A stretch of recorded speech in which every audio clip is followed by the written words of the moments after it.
And we're back with another episode of the Lakers Fast Break podcast. It's Gerald Glassford. Come right back at you here from Lakers Fast Break, Pop Culture Cosmos, Inside Sports Fantasy Football, and Game Source. We truly appreciate everyone out there listening to all of our shows. All right, we got a lot of shows out there for you in our library, so check them all out. Plus, if you can, like, share, subscribe, follow, or do whatever you can to go ahead and support us. And if you can go ahead and give us a 5-star review on Apple Podcasts, we would certainly appreciate it. We're just trying to get the kinks out right now because we're switching over to hopefully a new way of recording things. So we truly appreciate your patience on that. But we are now live on YouTube, on Twitch. That's right, Lakers Fast Break on Twitch, and also Facebook as well. So if you can like, share, subscribe, follow, or do anything that you can to support us right there at Lakers Fast Break. Also, as well, the great folks at Pop Culture Cosmos, Inside Sports Fantasy Football, Game Source, Lakerholics.com. Also, as well, the great folks at LakersBall.com. Go ahead and catch Ox1947, aka Joe Soro, today at LakersBall.com. Plus, our good friends at the Hoopheads Podcast Network. It is sincerely appreciated. Well, it is almost that time. One of my favorite times of the NBA year is coming. It's very soon. It approaches on us very, very soon. It is the NBA free agency time. We're going to have an NBA free agency special live as it happens starting at 2:30 p.m. Pacific on Thursday. But tonight we're going to be talking about some of the targets that we think the Lakers might, or the targets that we think the Lakers should go after in free agency. With all the news out there, the Lakers today didn't create too much of a stir. They only picked up the contracts of Stanley Johnson and Wenyen Gabriel. That's pretty much the only news that's out there as far as Lakers. They've been staying under the radar. They obviously, as you've heard already out there, did not get Kyrie because Kyrie Irving opted into the final year of his contract with the Brooklyn Nets. And they obviously didn't get John Wall either because John Wall got a buyout of $6.5 million from the Houston Rockets out of his $47 million contract, which is now going to go ahead and be replaced by the $6.5 million contract rumored to be picked up by the Los Angeles Clippers. So he's headed over to the Clippers. So really not much to talk about in Lakers land yet, but still, who do we think is going to help out the Lakers, and who do we think we can get? And here today to talk about that is a good man indeed. You got to go ahead and check what he's doing today at LakersBall.com. It is Joe Soro. Joe, great to have you here. First time trying this thing with Restream, seeing how it goes from here. Appreciate your patience on everything, but you're eyeing what I'm eyeing as far as who should the Lakers target in free agency this year. We're a little limited on money and talent. The news usually will always include the Lakers on any player, it seems like, and especially if it's a player that's unfortunately washed up.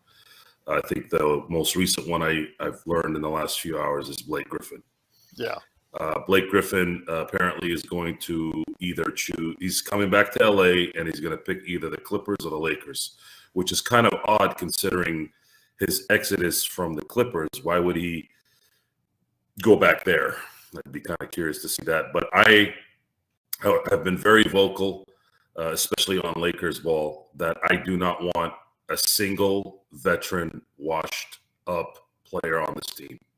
If you're going to go that route, it would have to be an AC Green or someone who is – AC Green is the first thing that came to my mind. Someone who's a veteran, who's limited, but can still – or JaVale McGee. You're talking about an AC Green way back when at the tail end of his career. An AC Green type veteran where because he's a little old right now. No, not literally now. No, I'm talking a AC Green type veteran that's actually going to contribute in some degree instead of having someone like a Trevor Ariza who misses 60 games, decides to play for 2 weeks, and then, doesn't really do much after that. I mean, I don't even know what the point of that was. I don't know what the point of these veteran signages are when you already know that they're not going to be able to play, especially in an era where you have to be playing up and down, up and down, up and down. The reason why this league has turned into a young man's game. Now, I say that it's always been a young man's game, but veteran young has controlled the game. Right now, like second, third, and fourth year young players are starting to take control of the game. Just because it's a 7 seconds or less type offense that the league has adopted. It's just that, teams like Golden State have the two best shooters that ever lived, and their whole identity is based off of mastering that particular way of playing. And right now the league is starting to kind of catch up to that, and there are more talented young players that are effective in that mode. The Lakers are. I don't know if I'm being naive here, but I think the league kind of got irritated about crazy moves before the deadline when you could talk to people. Granted, there's been some news that have come out, but I think the reason why it's been quiet is because I think maybe Silver said, listen, you guys kind of kept getting out of hand here. I don't mind a couple things here and there just because that's, just to kind of keep the league, in the news a little bit. So, since the finals ended and the draft ended, but I don't want to end up finding out that we're having like blockbuster deals a week before you're supposed to be doing that. So I have an assumption that when we get on air tomorrow, we are going to, I think the activity is going to go crazy. Whether the Lakers are going to be included in that, I'm going to probably take a guess and say no. Now, we've been led to believe that Westbrook is going to be a Laker opening night and likely finish out the year. For some weird reason, I have a feeling I don't think that's going to happen. I'm probably wrong. I was wrong last year. I might be wrong on this one. Russell Westbrook might just be my Eli Manning, as I am Tom Brady. Well, let me ask you this, because why do you still continue to think that? Because as much as I would like to believe that that's the case, I mean, as you've talked about, the number of assets we would have to go along in a trade are few. The options, one where now we can trade Russell Westbrook, as of now, are few, because Detroit in the past couple days has done some trades with New York that's filled up their salary cap. I know Laker Tom, on his latest article, Lakerholics.com, has also indicated that he would love to see a trade for Russell Westbrook back to Oklahoma City. But as I indicated on that site, I don't think that that's going to happen, simply because of the fact that Oklahoma City now has a lot of things that they need to take care of because of all the individuals they have on their roster. They don't have the room that they once did. They're no longer the salary dumping team that they once were. I mean, they have Derek Favors. They could do a couple things, but they can't do $47 million. Plus the fact that they're not a typical free agent stop or destination. So you literally cannot go ahead and say, okay, oh yeah, it's great that they could go ahead and have Russell Westbrook's money coming off in the summer. There'll be a free agent. Nobody wants to go as a major free agent to Oklahoma City, no matter how good they're looking. So I ask you, my friend, what are the available options now to get Russell Westbrook away from LA? I think they're few to none. There are teams out there, New York, Charlotte. Well, New York is just put down a whole bunch of trades just so they can go ahead and offer $30 million a year. Right, for Jalen which they Brunson. will, but there is a locker room problem there and a fan problem there with, let's say, a Julius Randle, right? So Yes. let me. I'll leave that at that, and then I'll elaborate on that in a second here. But you have teams that say like Indiana, Charlotte, New York that have needs as well, and this is likely not going to be a straight up trade. That I can almost guarantee. Just like it was guaranteed that Kyrie was not going to not opt in and collect this 36.7 million. I think, believe it, 36.7. I thought the fact that people had any feeling that Kyrie was gonna opt out and take the mid-level exception, I thought that was just asinine. So what I want to wait to see is I want to see what 3 and 4 teams might come together to create something. That is a chance. I think there's a chance there where I don't know how it would work. I don't know, the teams that might come in. I don't know. I don't know how it would work, but I do know that it would take a 3 or 4 team trade to probably make something work. The New York Knicks thing was intriguing because Fournier, Randall, and then, a filler at that point for a Westbrook, just because New York's got some issues with Julius Randle, the fact that he's got four years left on his contract. I thought that might be something that would make sense. I think Julius Randle is a talented player, and he's still young, and I would think he could probably play pretty well next to AD and LeBron. Now, come playoff time, someone had mentioned on Lakers Ball that Julius Randle during the playoffs might kind of shift over to more of a 6-man role because LeBron tends to play better as a point power forward during the playoffs. If Julius Randle can accept that and it helps the team, advance, I think there might be a possibility that would work. The Lakers have a problem here. And if they are delusional in thinking that Darvin Ham is going to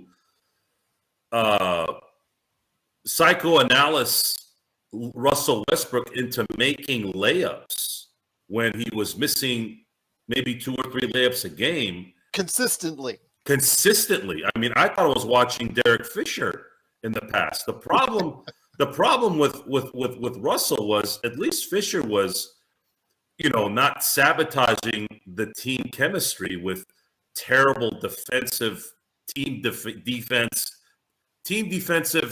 assignments.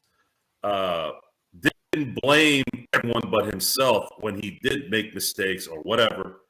And a lot of times the emotional and credibility and accountability part of playing team basketball, especially in the NBA, a lot of times that will trump your play being mediocre. There's a lot of factors in it. The fact of the matter is Russell Westbrook is not going to get better. I wish he would get better, but he's not. He just has a game that does not fit the modern NBA right now. I mean, no. He's going to first time ballot Hall of Famer, no problem. And former MVP, triple-double king, goes on and on and on. But right now, as I indicated, when they originally traded for him, I said it was a bad move from the start. I was the one that was said right at the forefront, like many other analysts, from the start, because he just does not have a fit for the modern game. He shoots poorly from outside. He does not play defense. And at this point, his free throws and his layups are not consistent. So at this point in time, you're stuck between a rock and a hard place right now with the fact that you cannot move it. Just to see over the past few days, the fact that he is, the Lakers have been trying to go ahead and pitch him for the past weeks, trying to any other team that wants to go ahead and take on that 47 million for just 1 year. Nobody wants it. And I'll tell you, it's very, very, very sad to see how far he's fallen from grace. Henry, want to go ahead and say thank you so much for joining us and watching us. To everybody out there watching us on YouTube and Twitch and also Facebook, truly appreciate it. JC Connor, thank you so much for watching us on Facebook. I want you guys going out here and do me a favor. Let us know in the comments who you'd like to see the Lakers target for unrestricted free agents or even restricted free agents, but they're limited on cash. They only have the $6.5 million exception as far as it's concerned, that they really can go ahead and do the MLE because they're taxpayer MLE. That's really all they have right now other than minimum contracts. So is Griffin really an option? I hope not, because we already see, like Joe said, how washed he was last season. I really think that you're asking for yourself another one of those 30 plus veterans, those 30-year plus veterans that are just really too old to go ahead and play at a consistent level anymore. So I agree with Joe on that. I'm thinking maybe like a younger player like Mo Bamba, because it looks like Orlando's not going to go ahead and tender him that $10 million. They're going to go ahead and make him at least available out in the marketplace. They can go ahead and maybe put a bid in there for him. I think he's someone that can either stretch the floor for you and also block some shots for you, especially with his length. There's Chris Boucher, who's also been talked about from Toronto as someone that may be available as well. Joe, do you have any thoughts on someone that you might be interested in for the Lakers to go ahead and reach out? Because they all really have, like I said, outside of the minimum contracts, is that $6.5 million MLE. If you're going to get youth, Bamba, those are the kind of you're going to build a little bit of a base. You got young talent that playing around AD. Like let's use Bamba as an example. Yeah. Right off the bat, even I kind of looked at like, But then when you start thinking about it, you're like, wait a minute. He plays a position that we do need, and he's got a skill set. And then if you've got an AD and a LeBron playing, and LeBron is the ultimate team player, and AD is a team player, I think you might see an advancement in Bamba's game. But you're not asking him to do too much. But like you're not asking. No, not at all. Not at all. We want the young players to play a role, and this unfortunately is something we screwed up in really badly last year. And assuming that the 3-star situation would benefit us last year, losing a KCP, losing a Kuzma, losing a Caruso, it sounds like, oh well, they're just role players, but they were young and they played both sides of the court. 3 guys, right? Now we got frustrated with Kyle Kuzma because we were expecting Kyle Kuzma to be the next Rashard Lewis. That was, to me, his ceiling. Rashard Lewis, he's got the same frame. He's, late first-round pick. Rashard Lewis, I believe, came out of high school. So you have this kind of like unknown player. Both had unknown kind of who are these guys to all of a sudden coming at the gate and doing really well. And Kuzma was kind of climbing up a little bit. But unfortunately, when you start to have to worry about wins versus before LeBron came, where you were just kind of, you knew that the Lakers weren't going to do much and the pressure wasn't there. A little easier to hit those open shots versus when you're playing the Celtics on the road and a first place is on line or something. Well, with KCP, you're exactly right, because he is still a very valuable guy to have around. Just look with the fact that he was traded with Ish Smith today, going to Denver in the trade for Barton and Monte Morris. I think that Washington actually got a good trade out of it, but I know that Denver was also trying to save money when it concerns Ish Smith's contract being substantially less than Monte Morris.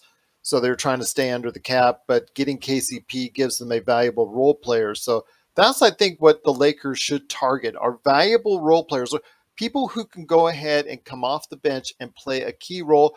Dante DiVincenzo, who was just, his rights were renounced by Sacramento. He's someone who had a lot of promise when he was playing in Milwaukee, and his career got derailed a little bit by injury. You never know. You might be able to pick him up on the cheap. There's players out there, I think, that if you look hard enough, you're able to go ahead and find that may be able to make a better contribution than the guys you picked up last year. What have the Lakers done in the last 5 years? Actually, even more than 5 years. And it's not talked about a lot. It's not talked a lot about because this franchise is about winning championships. But the 2 things that they've done very well since the Julius Randle draft of 2014 is draft well and pick up guys that are unknowns, guys like Caruso, guys like Reeves. These guys drafting THT in the 2nd round, and despite his struggles this year, which I wasn't his fault. He was put in the roles that he had no business being in. They've been very good.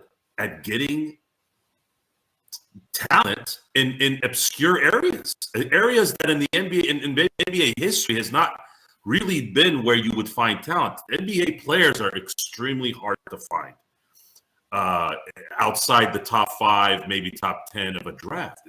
It was like that for decades, and then it slowly started getting a little bit better. You were able to find a Giannis in the mid teens. You found a Steve Nash in the mid-teens. I don't put Kobe in that because Kobe was the first perimeter player that came out from high school. No one would have possibly known he would have turned into what he turned into. But there has been this last, let's say, 20 plus years, especially in the last 10 years, where you have these guys that aren't being picked in the top 3. Another one is Kawhi Leonard, where they're becoming stars and they're leading their teams to championships. And the Lakers have been very good at drafting, and they've been very good. And it didn't matter if it was the 2nd pick, the 7th pick, the 2nd round pick, or getting guys from the G League, undrafted, 2nd round. Look, I mean, they've been doing that really well. The issue is this last year was they believed, like some of us believe, that if we get a Russell Westbrook and have him be the 3rd option, that might be something. Hey, LeBron is there. LeBron can play with anybody. Well, after 19 years, we finally found out that there is one player that LeBron could not play with. And we can't blame LeBron on that one. I mean, he's played with Dwayne Wade. He won a championship with Kyrie Irving. That's what I was thinking. I'm like, look, if LeBron can win with Kyrie, this guy can win with anybody. Well, I think, again, to me, it's the issue, again, with Russell Westbrook. It's the thing about the nature of the game. The nature of the game has changed. The way we play the game in the NBA has changed. Obviously, Steph Curry and the way Golden State Warriors, they won championships, the way they played offense has changed the game. The emphasis on three-pointers has changed the game. Russell Westbrook, maybe at the start of LeBron's career or maybe at the middle part of LeBron's career, could have done a really good job complementing LeBron James. At this point in time, no, it's just not a good fit, because then the Lakers, when they field out there with LeBron, AD, and Russell Westbrook, they don't have shooters. Those 3 guys, only one of them can shoot from the outside. AD is an 18% three-point shooter based off last season. Russell Westbrook is not much higher. So unfortunately, in today's modern NBA game, it's a hard fit, and it makes defenses that much, it's easier for the defenses to go ahead and be able to focus on them because of the fact that they can't shoot from the outside, and it just clogs up the lane. So that's the biggest problem right now as far as keeping and retaining Russell Westbrook, whatever long-term plans you have for him for this season, because it's looking more and more like you're going to be able to, or like you are going to get stuck with keeping Russell Westbrook. I'm hoping I'm wrong. I know Laker Tom's convinced I'm wrong, but at this point in time, I think it's looking more and more like, unfortunately, that Russell Westbrook is still going to be on that roster come opening night. And that would be tragic because we're not winning a championship. Even if we improved, even if Darvin Ham somehow created a situation in let's say Russell Westbrook's game where he missed 1 layup a game instead of 4. Yeah, it's not going to matter. It's just not going to matter. This team is the team structure is broken with him in it. The only way, and I don't even think him coming off the bench would matter. Well, that's what I would suggest. If you're stuck, well, that's your only choice if he's there. Yeah. Your choice is to bring him off the bench. Yeah. However, the issues, and I point to the first month into the season, they weren't playing bad the first month. They were winning, and they were beating Memphis and up 20 against Oklahoma City. But the problem was when the going gets tough, which it happens at every single title team during the year. Doesn't matter if it's Golden State, doesn't matter if it's the Lakers of 01. Maybe the only team I ever saw that didn't have a issue, at least in my time, during the season, was maybe the 96 Bulls. Okay? That's it. That was the only team that I can remember really didn't have any problems. And really, you can debate that the final situation when they were up 3-0 and then went up to 3-2, maybe that was you can call that maybe a situation too. But you have a a guy who is an integral part of your team, who will not be accountable when the going gets tough. And when you're not accountable, you get the result that we got last year. The opposite of that, you saw what happened to the Celtics. Yeah. Udoka dropped the hammer. Jaylen Brown stood up. Marcus Smart said something. They all said, look, we're not doing well. We need to change our way of doing things. They all sounded like they took accountability for their crappy play. And guess what? They were 2 games away from winning the title. And that's the difference, guys. That's the difference when you're talking about an NBA team playing with this kind of talent and playing against the best players in the world. If you don't have some kind of cohesiveness and are able to understand the good and the bad and need to continue to adapt, instead of just saying, oh, well, I don't know what this guy's problem was with me. I mean, when he said that at the exit meeting, I just said, Frank Vogel's one AD injury away from probably go back-to-back in championships. And he'd already won a championship. And the fact that we treated him the way we did, and that's the other part about Jeannie and Rob and how they handle that. It's not so much that they made the mistake last year. It's how they've handled things. Let me ask you this, my friend. So getting into what we're going to be discussing tomorrow and what we're going to be seeing tomorrow with NBA free agency. Once again, it's the Lakers Fast Break. It's Joe Soro, Ox1947. You can catch him on any of the chat groups right there at LakersBall.com. Plus our good friends, Laker Tom and Jamie Sweet. Laker Tom will be there for our NBA free agency special tomorrow at LakerHolics.com. Read his latest article today on a possible trade scenario with Oklahoma City. Still, I don't think that would be possible because, again, Oklahoma City is no longer the kind of organization that can go ahead and take on these large contracts like they once did. But go ahead and check out his thoughts and share them today. Your thoughts on it. That gives out a possibility at Lakerholics.com. One of the things I wanted to ask you is for what they could be targeting. And what they maybe dream of targeting is possibly someone still big out there that, just renounced the final year of their contract. There's a couple big names that are out there. Most likely they will re-sign with their teams.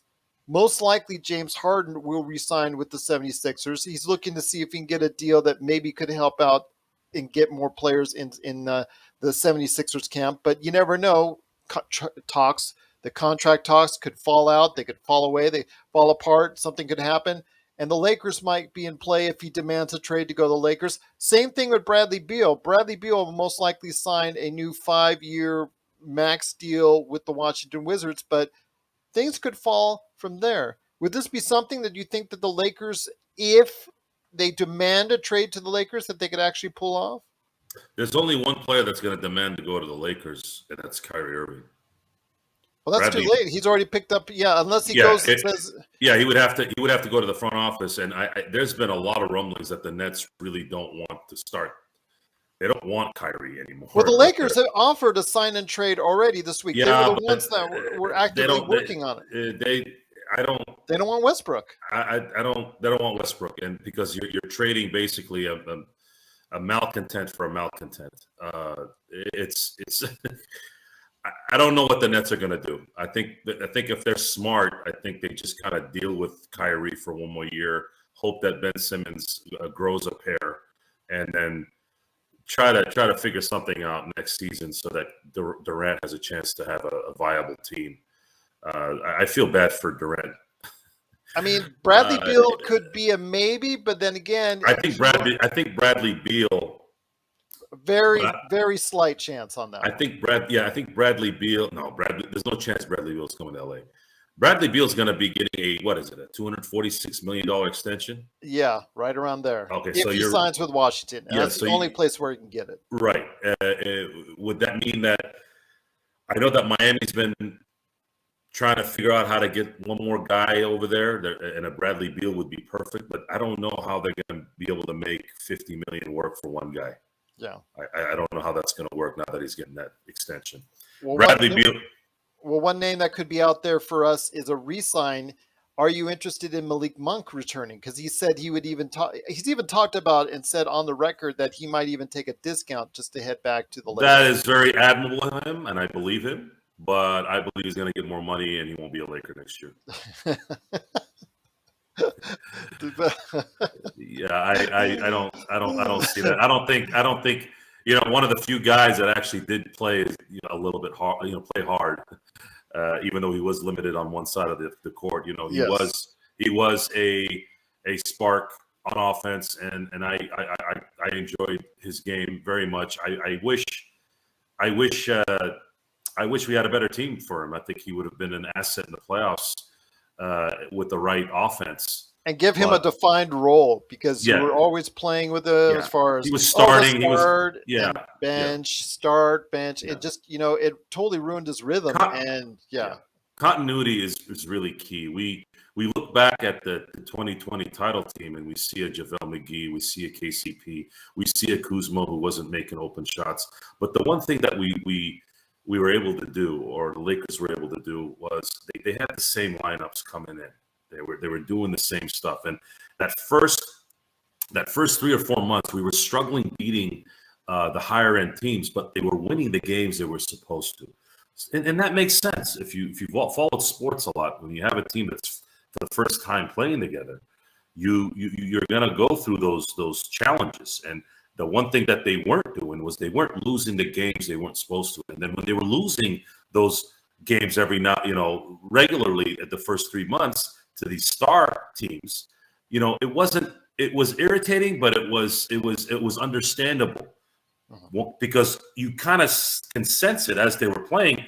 If they just kind of got it together in a couple areas, they'll probably start winning those games, and then they end up doing that. The Lakers have to look at that situation and build the team based off of that kind of philosophy. The problem is, if they don't get rid of Westbrook, they will never be able to do that. And we have to sit here and wait in the next few days to see if they can get a little bit of lady luck behind them. Maybe a team that is more desperate than them to unload people. And where there's some hope is there are teams out there that cannot afford certain players. They have to get rid of Charlotte being one of them. They have to unload players. There's too much money there that they can't afford to pay. So a lot of them don't want to get into that luxury tax area. They can't afford it. So But that's why I see him not being traded until the February trade deadline, my friend, because the fact is that these teams right now all think they're going to be doing well, or at least they have a chance to go ahead in the playoffs for the most part, outside of maybe 3 or 4 teams that actually are trying to go ahead and tank for Victor Wembanyama or Scoot Henderson next year. I mean, these teams, for the most part, think they're going to do well. It's not until February that they realized, hey, we're really not doing that well. We're going to go ahead and take on a contract like Russell Westbrook and make a trade for that simply because we can go ahead and clear the cap space. The thing is, Charlotte's been the only one that's mentioned out there that may be interested in doing it sooner rather than later. There is no logical answer right now at this moment while we're doing the show. If we were to look at it from just right now, we're effed. We're going to start the season with Russell Westbrook. I keep hearing Blake Griffin and washed-up players coming to LA. Even talk of possibly them be, this now Bobby Hield again is reared his head. Buddy Hield. And I'm sitting here going, you're going to pay a guy that plays one side of you might as well keep Monk at that point. You're gonna pay. Hield's taller though. Hield has more size. That's the only thing. He doesn't play good defense. You're right. He doesn't play good defense, and then you're asking Pritchard, who hates the Lakers, to do a deal with them for what? Yeah. There's a lot of bad things surrounding the Lakers when they lose. When they win, it's great. It's kind of like this. When the Lakers lose, everybody pounces. When the Lakers win, Everybody hates them. So it's like it doesn't matter what it is. So let me ask you this: we all know that right now that the Lakers are bereft of talent, and don't have many assets going into this free agency period tomorrow. Again, we're going to be covering it live starting at 2:30 p.m. Pacific.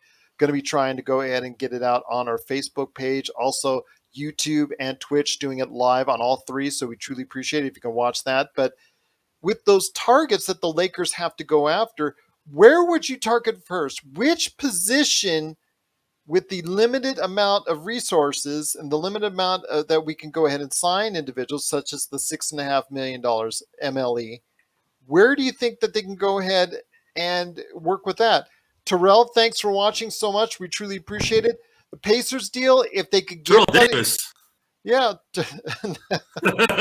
Cool. And former MVP. But yeah, Terrell, thanks for watching. I want to mention though, Terrell, that the Buddy Hield rumors have, like we just talked about, are a possibility. But again, to go ahead, Kevin Pritchard, the GM, would that deal could happen because yeah. if Pritchard wants to fleece the Lakers and the Lakers are willing to get fleeced, they'll give him an injury-ridden Brogdon and Hield. They get out of all that money. I wouldn't mind that. I'll gamble with that. And then they got to drop. They got to drop a couple. Their 27 and 29 picks. Gonna have to. I think they could do that. It's a lot of money that they could unload, and to them, they might win that trade at that point. The realistic players at this moment that make sense. If I'm targeting and I'm sitting and I'm being realistic and I have somewhat of control over it versus waiting for a team to hope that they say yes, is you do need a center. You do need someone to play with AD down in the block, something where you can be fluid with AD playing the power forward in the center, not having him to play center. And Harkenstein and Bamba are the two names that I've seen and that are realistic in being able to acquire without the assistance of someone else for a position that is a need. And they can stretch the floor. It is a necessary position in this league. You have to have a big that can stretch. That's why guys like Rudy Gobert struggle in the playoffs. It's if you can't, and of course, Dwight Howard, there's been some rumors. I don't know if this is true. He wants to come back to LA only if he starts at center. And I'm saying that I'm thinking to myself, Dwight really cleaned himself up in the Laker fandom. He was a huge contributor to the 2020 team. I was sad to see him go in 2021.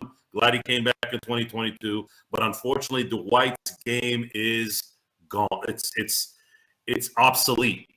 And I mean, not in the fact that he's gotten older, but his game does not translate to today's game. We need a big that can stretch the floor and allow AD to do what he needs to do without worrying constantly.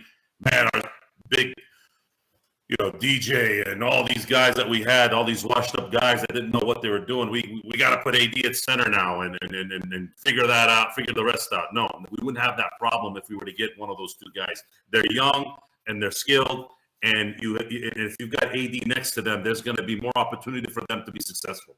So those are the two right now that I've seen that are realistic acquisitions.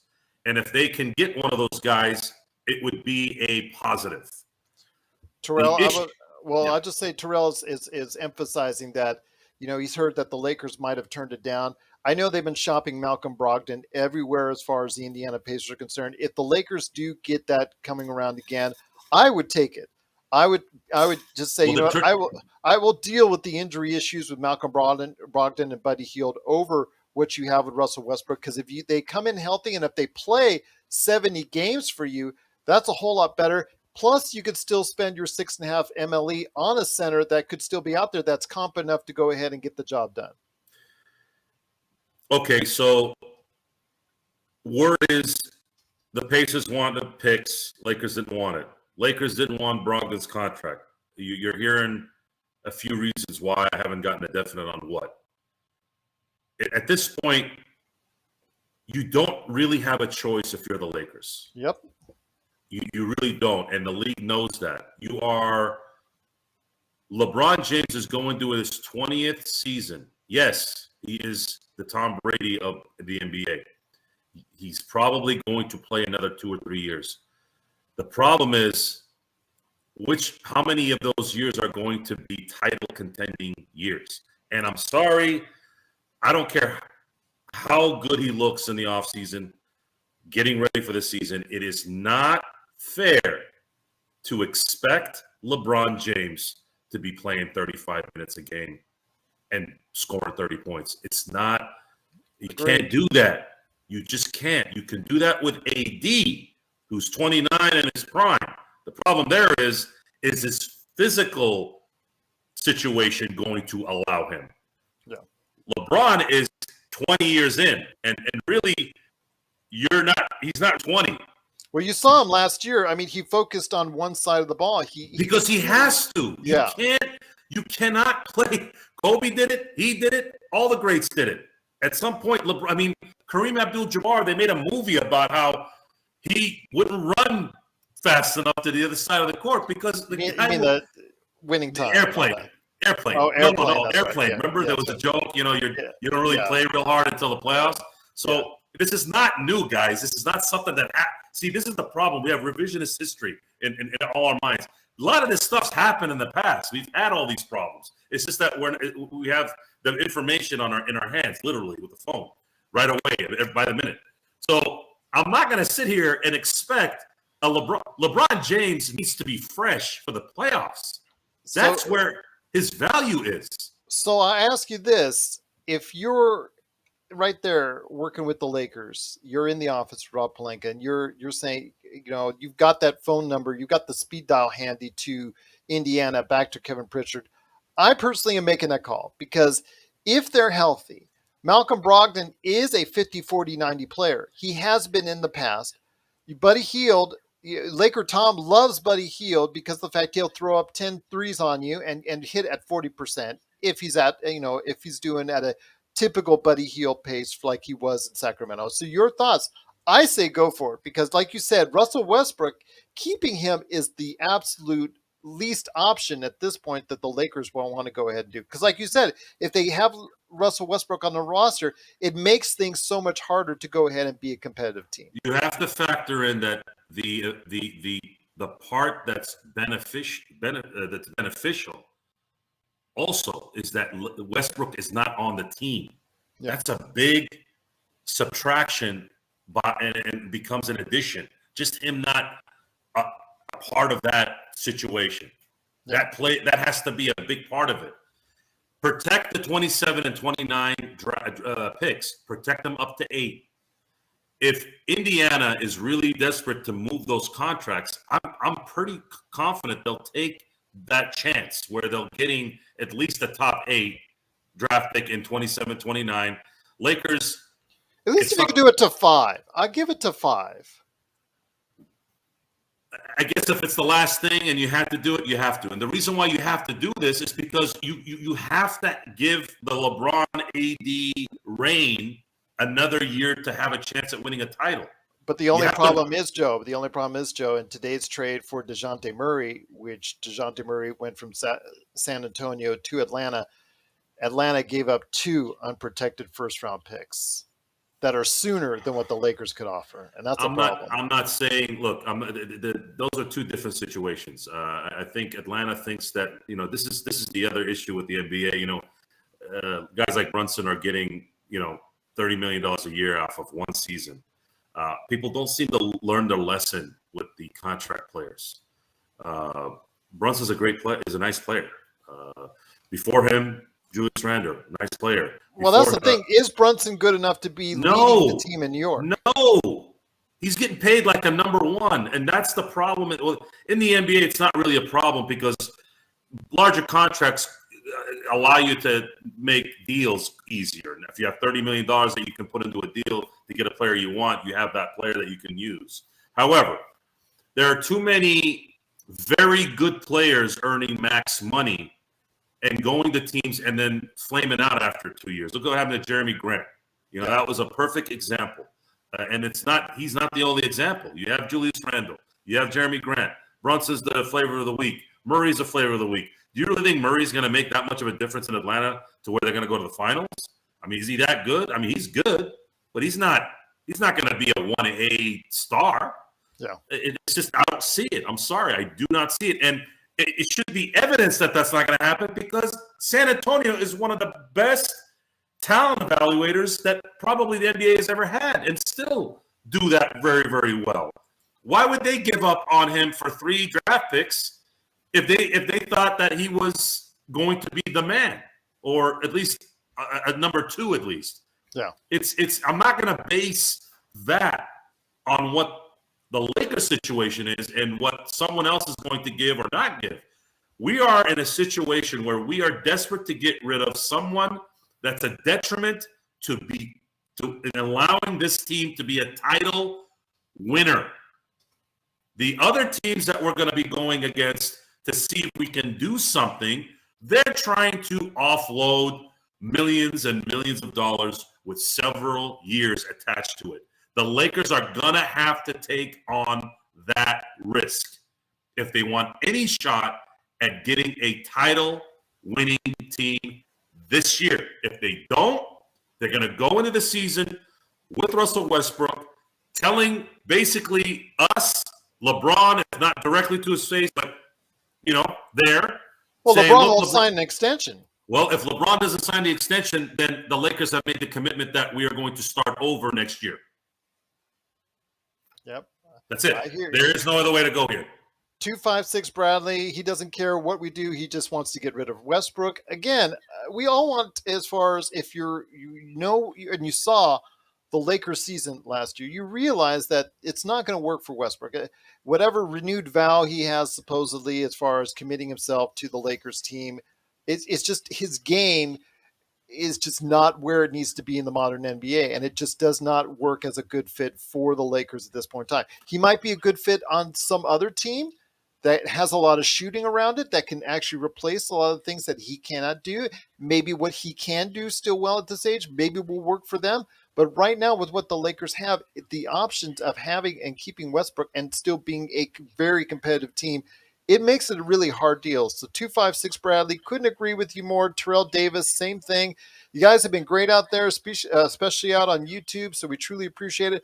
Once again, it's the Lakers Fast Break. But before we head on out, Joe, and again, we will be here tomorrow at 2:30 p.m. Pacific, right around there, live. We're going to have our free agency special. You'll hear hours worth of Joe Soro and Laker Tom.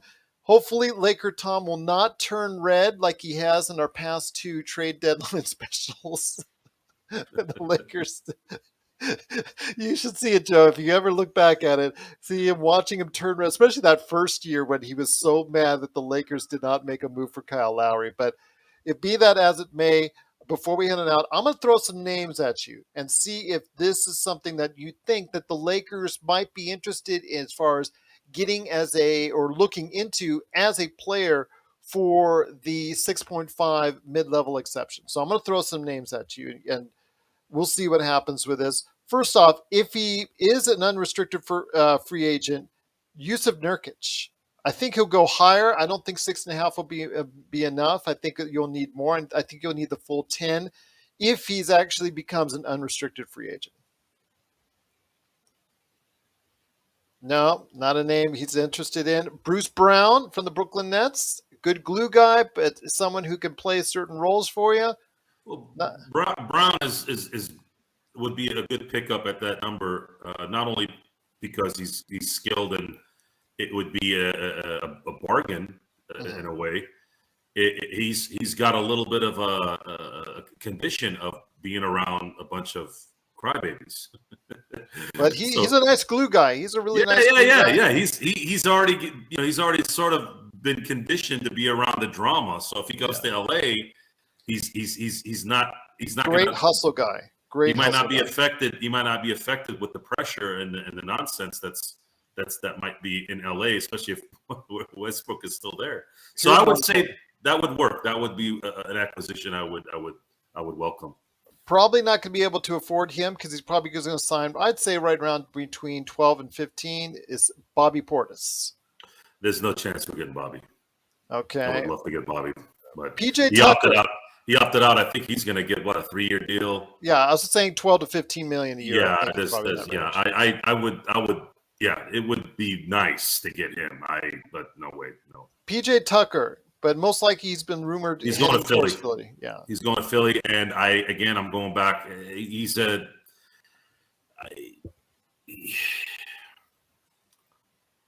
like in that tweener area of too old, and yeah, I don't think it would work. I think you get another good season, especially a playoff run with him. I saw enough of him against Houston when we were beating them in the playoffs. I don't want a 6'5" center. I don't want a 6'5" center. I'm sorry, I don't. Dante DiVincenzo, who just got, again, from Sacramento, they released his rights, so he is an unrestricted free agent. I'm weary on someone like Sacramento dropping a player and wondering if they're good enough. Maybe that's a get out of jail free for him. It's very hard, Can he shoot? Yeah. Can he be productive? Can he have a couple games? Sure. Yeah, I know. But Lakers is a different beast. If you can shoot, even if you can shoot, they'll come to the crypt and end up not being able to shoot. Fair enough, indeed. Yeah. Victor Oladipo. I know this is one that Laker Tom and I have talked about since last season. Victor Oladipo, but I think he'll be too pricey. Too pricey, and I think his body's finally breaking down to the point where he's had a lot of injuries. Yeah, it's just not gonna. We're already dealing with current injury issues with the top two players, and we're probably going to have to deal with the stress of more injury-prone players should we make a trade to get Westbrook out. We are going to have to, purchase some adamantium to keep this team afloat next year. Otherwise, we're going to be playing Russian roulette with who's going to play more than 50 to 60 games. Kyle Anderson from the Grizzlies.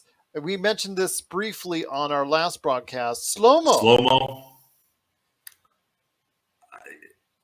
Sure, but I doubt he'd want to come to LA. Kyle's a kind of an intellectual. I think that's kind of part of his thing.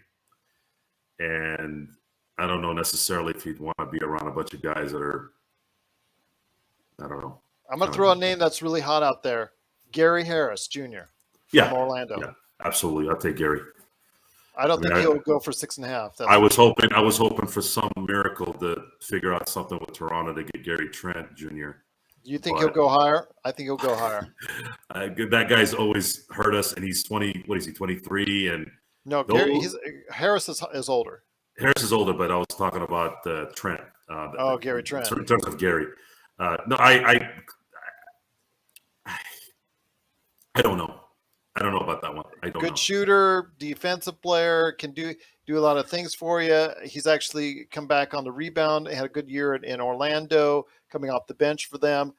I don't think you're going to be able to go ahead and get him because I think he's going to at least get the $10 million MLE. That's my personal feeling on that. I don't think he would. Well, sometimes those things fall through. I mean, no one expected Monk to fall through. They thought he was going to get the MLE last year, and he didn't. We have to wait. We have to wait to see kind of how things develop. I would take him. Yes, I would, because there's something there. There's something there that can be consistent off the bench. Someone who probably is tired of losing in Orlando and wants to at least have a shot at winning in LA. And he could, market himself a little bit better in LA too for bigger contracts in the future. I'll throw you this one out at you, even though it is one of the older veterans who may or may not still have something left in the tank. When he came back and he played for Brooklyn, he actually had some moments that he actually did contribute. Goran Dragic. You may be able to sneak him in with the minimum exception, but most likely you'll be able to get something more than that out there in free agency. I wanted Goran after the 2020 season.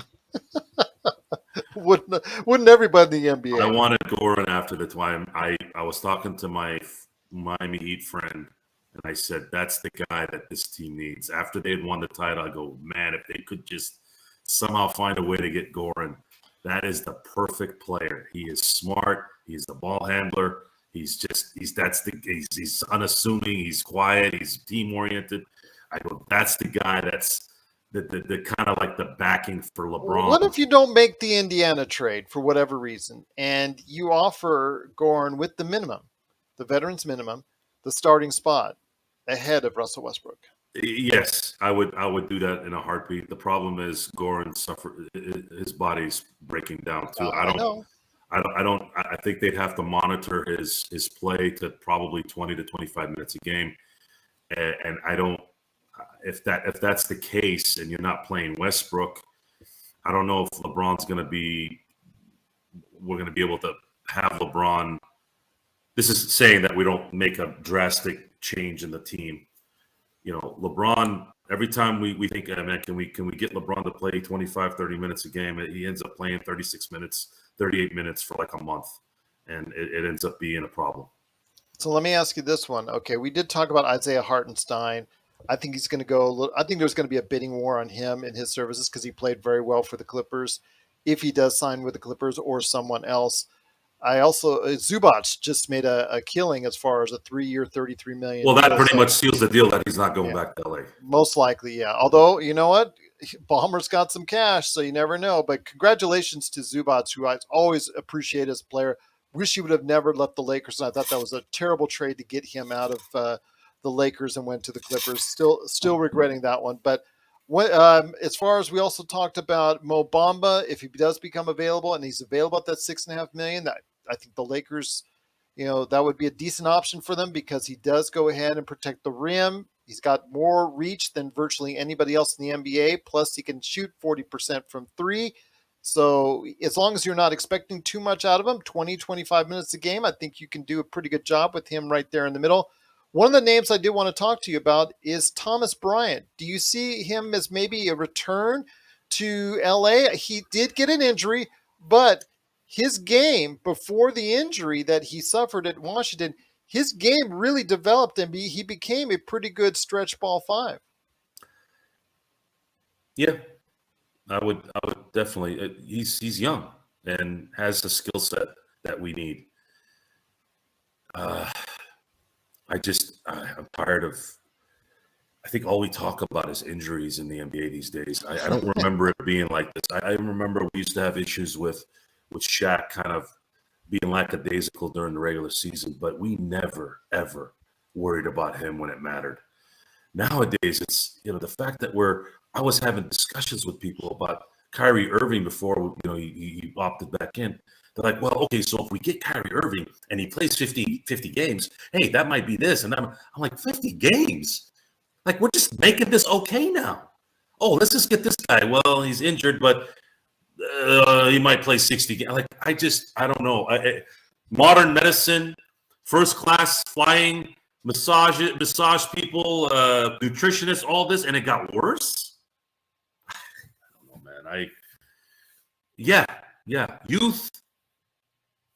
Bring in as much youth. I want youth on this team, even if they are suspect in certain areas. At this point, we have no other choice. That's the one I think is when all else fails. I think Charlotte's going to be. I would rather go Indiana personally. I'd rather gamble on Indiana with that backcourt, and I'll take that because again, with Tyrese Halliburton, they're looking to move that option as far as going and ahead as different options away from Malcolm Brogdon and Buddy Hield. So I would personally love to see that over the Charlotte Hornets options as far as Gordon Hayward.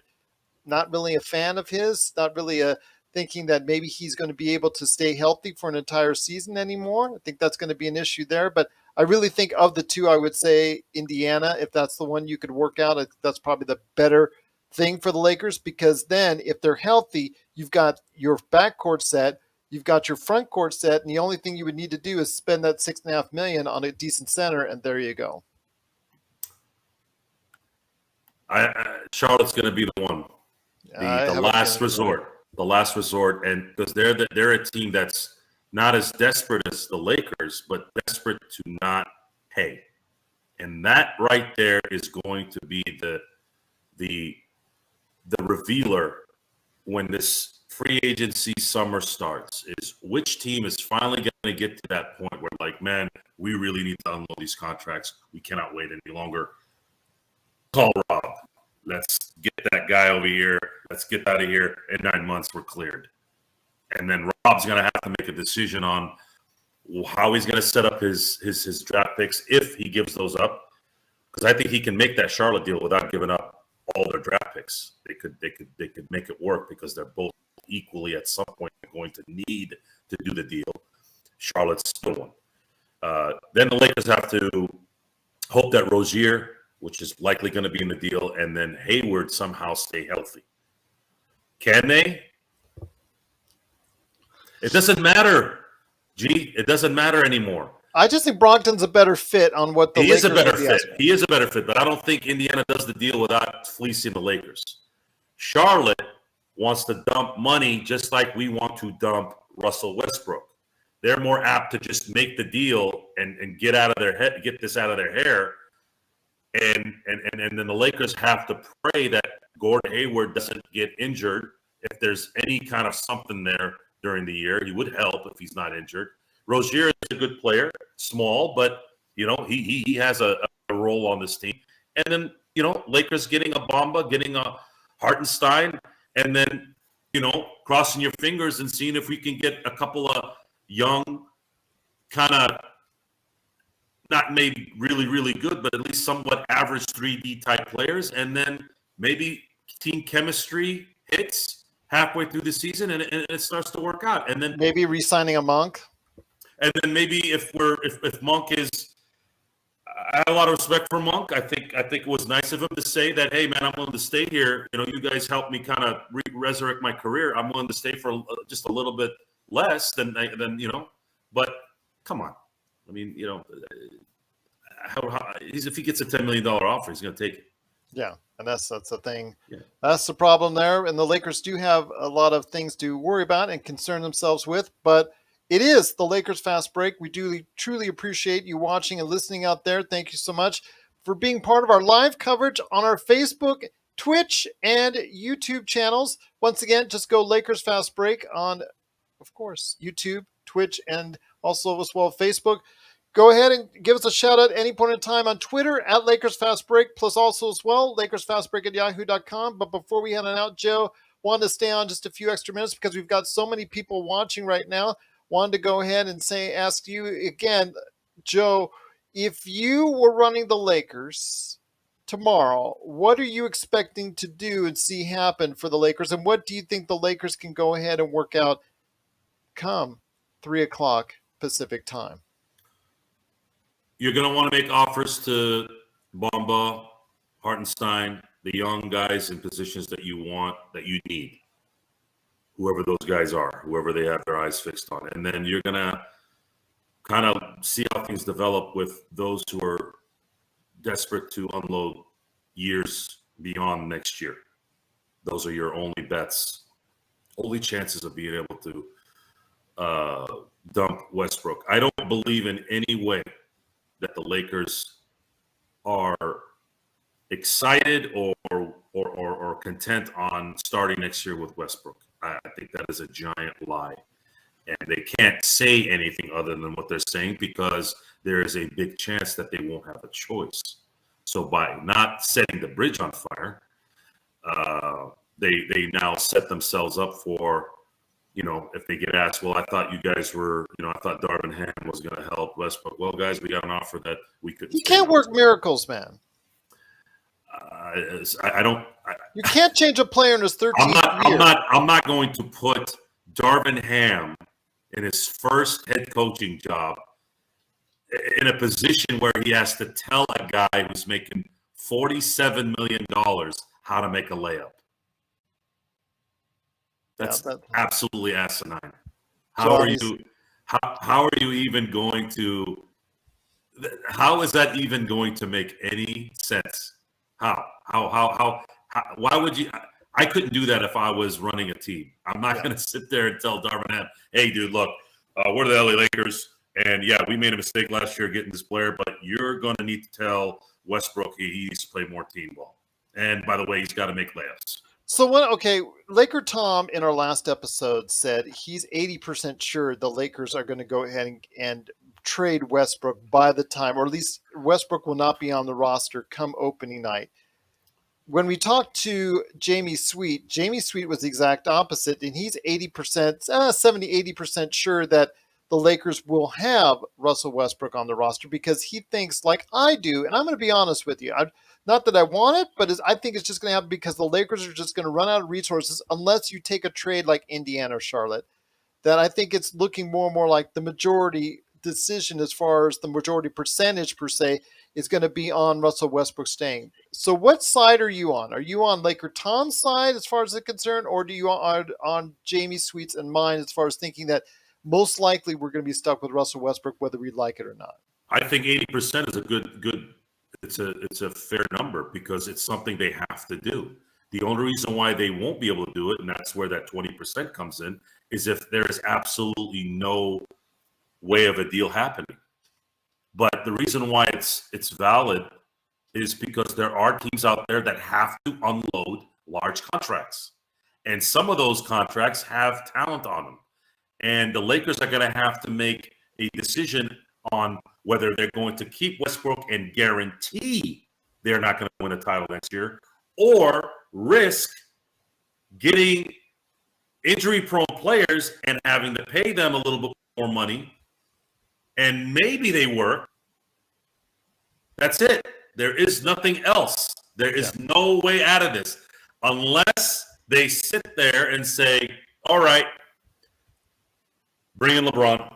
Let's say at the end of July, nothing happens. All right, bring in LeBron. LeBron, we need you to be Tom Brady for real this time. What the hell does that mean? Well, we're going to play out next year knowing we're not going to win a title. And we need you to be Tom Brady and commit to our team after next year. After next year, when we unload that $47 million contract, we are going to go hard and heavy on getting a team that's going to be a title contender for 23, 24. I don't know, That's it. Joe. There's nothing else, guys. Now, as us fans, we're okay. I mean, look, LeBron brought us a title. LeBron cemented he had already cemented it before, but he really cemented his career. 3 teams, 3 titles, 3 finals MVPs. What more do you want at this point if you have his career? You want to pass Jordan in titles or tie him or break Kareem's record. He's going to break Kareem's record next year, so he'll have that. What else can he do? What else really can he do at that point other than say, all right, well, I'll see how my body reacts next year. And, I hate to say this because, again, I don't like to pick on children, but it looks like that Ronnie's dropping more and more in the rankings. I know. I see. I'm not a nepotism guy when it comes to professional sports. I go, if you're not good enough to play, I'm not going to bend backward. You can't do that. You just can't. Well, the Lakers did already with Sharif O'Neal.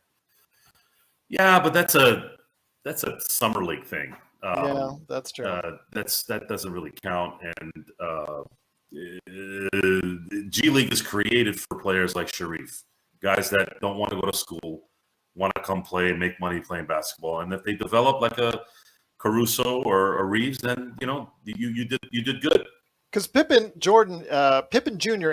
actually has an actual chance to make the actual Lakers team if things fall right, similar to what we saw with Austin Reeves last year. So we'll see what happens there. I mean, I think that when it comes to Sharif O'Neal, though, the odds are not looking good. But like you said, if he goes maybe with the South Bay Lakers, you never know what may happen 2-3 years down the line. It's not something I'm thinking about. Yeah, that's the same here. I'm relieved that the Celtics lost. It's too bad too because I feel like there's this. I really like Jason Tatum and I like Jaylen Brown. You've heard me say this. I really like their team. I like their coach. I like everything about that team. It's just they're wearing the wrong colors. And at this point, my thought process is I just want to get to 18. And it's probably gonna take a little bit longer now, unless something drastic happens. Even if you make those trades, with Charlotte or Indiana or whatever, you're gonna still need an MVP type season from AD. Absolutely. You can get all the right role players. Let's say this offseason. Let's say they do. but AD has to play like 2020 AD. Yeah, Yep. he was no disrespect to Giannis, but I can't figure out how the heck he didn't win the Defensive Player of the Year that year. He was phenomenal. Well, that's the kind of We yeah. You need that AD indeed, but we'll see what happens tomorrow. It will be Thursday. We'll be live 2:30 p.m. Pacific. We'll be right here at YouTube, Twitch, and Facebook, the Lakers Fast Break channels, wherever you get your podcasts as well. We'll have as far as if you miss anything, we'll have the audio version available that'll go up on Friday. So please go ahead and check out our coverage tomorrow live as it happens. We'll go ahead and talk about what's going on with the Lakers and the NBA, the greatest and latest going on with NBA free agency. But Joe, any last thoughts before we head on out? I'm looking forward to tomorrow. It's my first free agency show. I know you guys did very well last year doing it. And the NBA free agent frenzy is the best offseason by far in any sport. The offseason in the NBA, when the clock hits, well, now it's 3 o'clock Pacific time, 6 o'clock Eastern, which I thought that was a brilliant move, by the way, because I used to hate waiting until 9 o'clock. I can only imagine what people on the East Coast say. I am excited to just, I like, it's the only time I like Twitter. You know, We'll be following Twitter too. It's that breaking news. Breaking news is one of the most exciting things in sports, especially when it comes to which guy's going where. And the NBA has mastered that activity. And being able to talk about it, being able to represent Lakers ball, being a commentator to so many great people that are starting to watch them. Guys, this is going to start getting bigger and bigger as we go, because the dialogue we're having here is just it's going to be better. And I promise we're going to be bringing information that matters with a little bit of attitude. I think that's you always want to keep that going, because it does excite, does make the juices flow a little bit. Absolutely. We'll see what happens there. But again, it will be our coverage of NBA free agency starting at 2:30 p.m. Pacific on Thursday. Please join us then. And thank you so much. If you have any questions again for us, we're available all the time at Lakers Fast Break on Twitter, LakersFastBreak@yahoo.com. Always put your comments at YouTube. Always put your comments at Facebook. We try to answer them as best we can, but we truly appreciate you supporting us. And we'll see you for NBA free agency right here at the Lakers